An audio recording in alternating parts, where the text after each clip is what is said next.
Welcome. जैसा कि episode 2 में हमने देखा कि यूंग की पर्सनैलिटी थ्योरी के फंडामेंटल स्ट्रक्चर जिसमें कॉन्शियस ईगो, पर्सनल अनकॉन्शियस और कलेक्टिव अनकॉन्शियस शामिल हैं, और इसके साथ साथ हमने ये भी स्टडी किया कि कलेक्टिव अनकॉन्शियस में आर्कीटाइप्स मौजूद होते हैं जो हमारे बिहेवियर और एक्सपीरियंसेस को शेप करते हैं। तो आज एपिसोड 3 में हम इस इमेज के जरिए ये स्टडी करेंगे कि ये लेयर्स यानी कॉन्शियस ईगो, पर्सनल अनकॉन्शियस और कलेक्टिव अनकॉन्शियस किस तरह आपस में इंटरकनेक्ट होती हैं। Now let's analyse this image. Basically ये इमेज कार्ल यूंग के माइंड के स्ट्रक्चरल मॉडल को शो करता है जो कि कॉन्शियसनेस और अनकॉन्शियस की लेयर्ड नेचर के साथ साथ आर्कीटाइप्स के जरिए शेयर्ड ह्यूमन एक्सपीरियंसेस यानी मुश्तरका इंसानी तजर्बात को हाईलाइट करता है। इमेज में आप देख सकते हैं कि किस तरह डिफरेंट इंडिविजुअल्स जैसा कि पर्सन ए, बी, सी और पर्सन डी अपने यूनिक कॉन्शियस एक्सपीरियंसेस और पर्सनल अनकॉन्शियस की सेपरेट लेयर्स रखते हैं जो कि एक डीप शेयर्ड लेयर यानी कलेक्टिव अनकॉन्शियस से कनेक्ट होती हैं।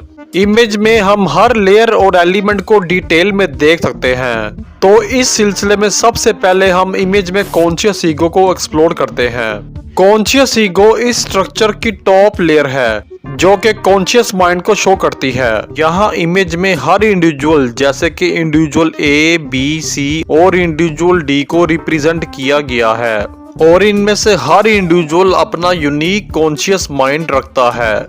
कॉन्शियस माइंड पर्सनल एक्सपीरियंसेस से तश्कील पाता है और ये हमारी साइकी की सरफेस लेयर है। इमेज में जैसे ही हम कॉन्शियस ईगो की लेयर से नीचे गहराई में दाखिल होते हैं तो हम पर्सनल अनकॉन्शियस की दुनिया में दाखिल हो जाते हैं। पर्सनल अनकॉन्शियस वो जगह है जहाँ चीजें ज्यादा दिलचस्प हो जाती हैं। यहाँ हमारी ऐसी मेमोरीज, इमोशंस और एक्सपीरियंसेस पाए जाते हैं जिनसे हम मुकम्मल तौर पर अवेयर नहीं होते, लेकिन इसके बावजूद ये हमारे बिहेवियर पर असरअंदाज होते रहते हैं। यूंग ने इस लेयर में मौजूद कुछ इमोशनल पैटर्न्स को कॉम्प्लेक्सेस का नाम दिया।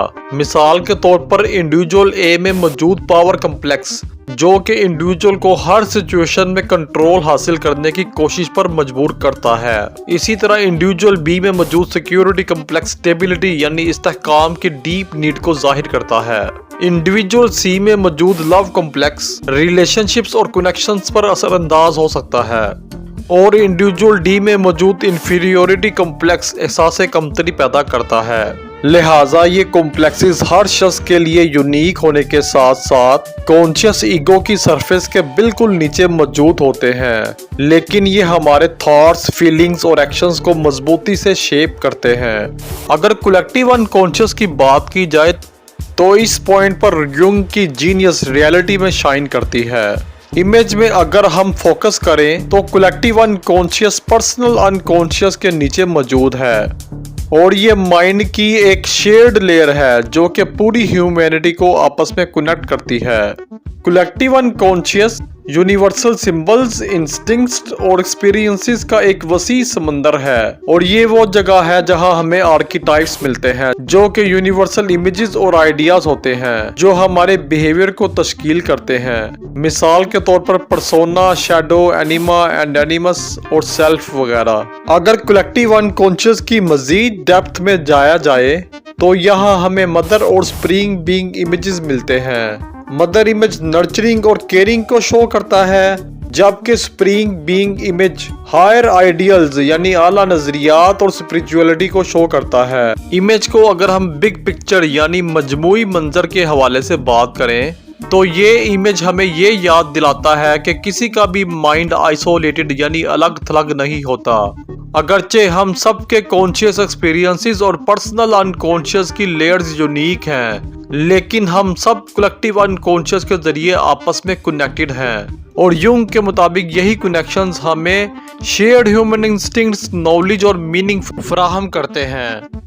मुख्तलिफ लेयर्स से बना हुआ ये इमेज हमें ये समझने में हेल्प करता है कि हम जिस तरह बिहेव करते हैं वो हम क्यों करते हैं और किस तरह हमारी पर्सनल स्ट्रगल्स जैसे कि कॉम्प्लेक्सेस यूनिवर्सल ह्यूमन एक्सपीरियंसेस से इन्फ्लुएंस होते हैं। ये इमेज ना सिर्फ हमारी इंडिविजुअलिटी बल्कि हमारी शेयर्ड ह्यूमैनिटी को समझने का एक पावरफुल टूल है।